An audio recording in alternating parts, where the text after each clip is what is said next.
Bismillahirrahmanirrahim. Assalamualaikum warahmatullahi wabarakatuh. Alhamdulillahirrahmanirrahim. Pada kesempatan yang baik ini kita berjumpa lagi. Insya Allah kita akan melanjutkan pembelajaran kita pada mata pelajaran IPA.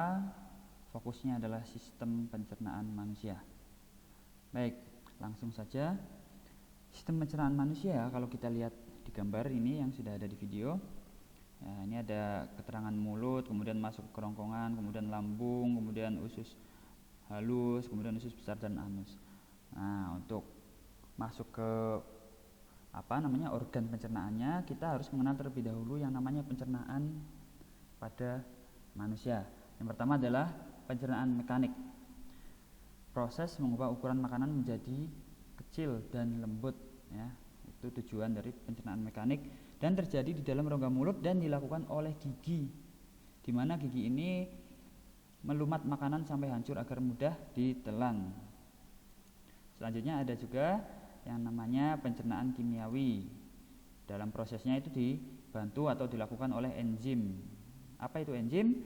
Zat kimia yang dihasilkan organ pencernaan untuk mengurai makanan menjadi sari makanan agar mudah diserap oleh tubuh. Nah, terjadi di rongga mulut, lambung, dan usus. Nah, kita akan mempelajari ini. Kita akan simak terlebih dahulu ya video seputar pencernaan mekanik dan kimiawi.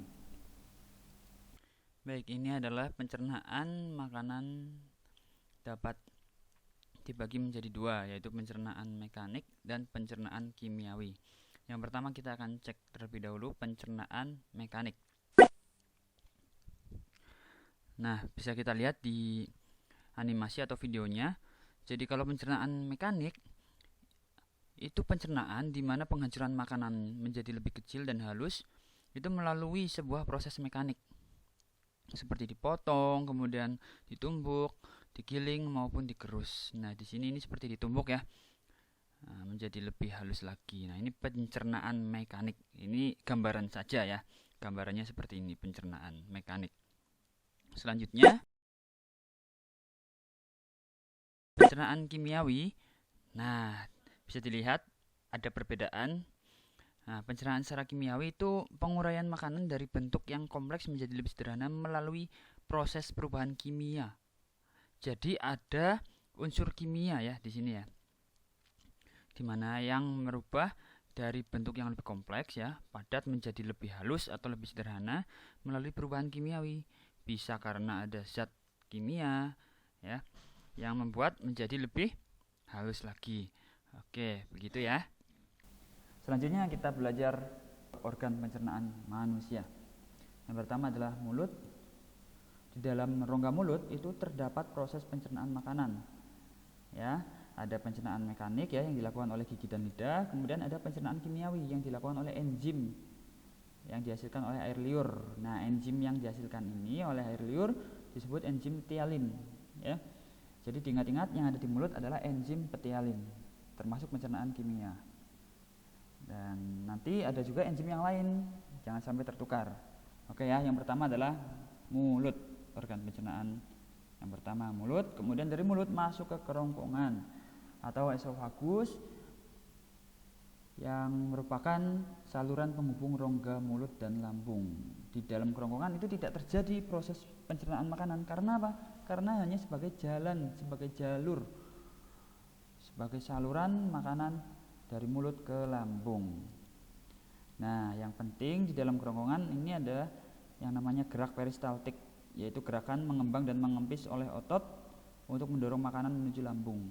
Jadi makanan yang sudah masuk dalam kerongkongan itu didorong ya oleh otot. Nah, pendorongan itu atau gerakan tersebut mengembang-empisnya otot itu disebut gerak peristaltik, gitu ya. Selanjutnya masuk ke lambung. Ya, lambung merupakan kantung besar sebelah kiri rongga perut. Ya, letaknya di situ. Terjadi proses pencernaan secara mekanik yang dilakukan oleh otot dinding lambung dan kimiawi getah lambung yang dihasilkan kelenjar getah lambung. Nah, enzim yang dihasilkan kelenjar getah lambung ada apa saja? Yang pertama adalah enzim pepsin yang berfungsi untuk memecah protein menjadi pepton. Kemudian ada enzim renin untuk menggumpalkan protein susu atau kasein.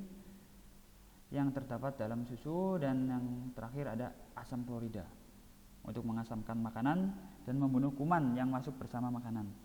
Oke, ini enzim-enzim ini sering keluar ya di latihan soal, di penilaian harian maupun di ujian. So, harus dipahami, jangan sampai tertukar. Dari lambung kita belajar juga ya, apa sih yang terjadi? Nah, di dalam lambung itu terjadi gerakan mengaduk. Gerakan mengaduk itu terjadi secara terus-menerus, baik saat lambung berisi makanan maupun kosong. Ya. Nah, saat berisi makanan itu gerak mengaduk ya yang ada di lambung itu lebih aktif, lebih giat dibandingkan saat lambung dalam keadaan kosong. Ya, kita pernah ya merasakan perut terasa sakit ya dan berbunyi ketika sedang kosong atau sedang lapar. Nah, itu disebabkan oleh gerak mengaduk saat lambung kosong. Nah, itu tandanya kita harus sudah lapar dan segera makan. Lanjut, dari lambung kita masuk ke usus halus ya. Di usus halus itu tempat terjadinya penyerapan sari-sari makanan. Terdiri dari 3 bagian, usus 12 jari, usus kosong, dan usus penyerap. Di dalam usus 12 jari itu bermuara ke saluran getah pankreas ya dan saluran empedu. Jadi usus 12 jari ini bermuara atau nanti akhirnya itu akan masuk ke saluran getah pankreas dan saluran empedu. Ya. Dan getah pankreas itu mengandung enzim, ada yang namanya amilase. Ya, mengubah zat tepung atau amilase menjadi zat gula atau glukosa. Nah, jangan sampai tertukar dengan enzim-enzim yang sebelumnya ya, yang ada di mulut dan yang ada di mana tadi? Lambung. Kemudian ada enzim tripsin untuk mengubah pepton menjadi asam amino. Dan yang terakhir ada enzim lipase untuk mengubah lemak menjadi asam lemak. Oke. Jadi ada beberapa enzim ya yang ada dalam tubuh kita dan dalam organ pencernaan. Jangan sampai tertukar, masing-masing memiliki fungsinya yang penting bagi tubuh kita dalam proses pencernaan. Dari usus halus kemudian masuk ke usus besar, di mana dalam usus besar sisa-sisa makanan yang tidak dapat dicerna atau diserap oleh tubuh akan masuk ke usus besar. Dalamnya itu terjadi penyerapan air pada sisa-sisa makanan, dan yang penting ini adalah terdapat bakteri E. coli ya, yang fungsinya adalah menghasilkan vitamin K yang penting untuk proses pembekuan darah dan membantu proses pembusukan sisa makanan menjadi feses. Nah, ini penting sekali. Setelah dari usus besar masuk ke anus. Anus merupakan lubang tempat pembuangan feses dari tubuh. Sebelum dibuang lewat anus, feses ya atau kotoran ditampung di bagian rektum. Rektum itu bagian usus besar di bagian paling akhir ya, paling ujung. Apabila sudah siap dibuang, otot sphincter rektum itu mengatur pembukaan dan penutupan anus. Nah, otot sphincter penyusun rektum ini terdiri dari otot polos dan otot lurik.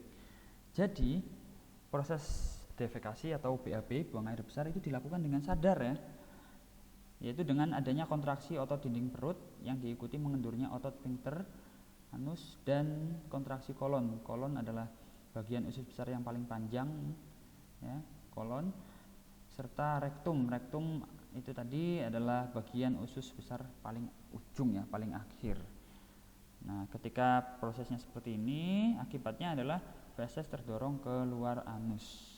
Oke, dan akhirnya pencernaan pada manusia ya, ketika yang tidak bisa diserap oleh tubuh akan menjadi feses dan keluar ya saat kita BAB. Oke, itu dia organ pencernaan manusia. Terima kasih, cukup singkat video ini, semoga bermanfaat. Silahkan bisa ditambahkan dari video-video yang lainnya selama relevan dan valid, akurat begitu ya, karena saling melengkapi ya, tidak hanya satu sumber saja. Baik, terima kasih, tetap rajin ibadah dan belajar, jangan lupa bersyukur dan berdoa untuk kesehatan kita dan orang-orang tercinta di sekitar kita.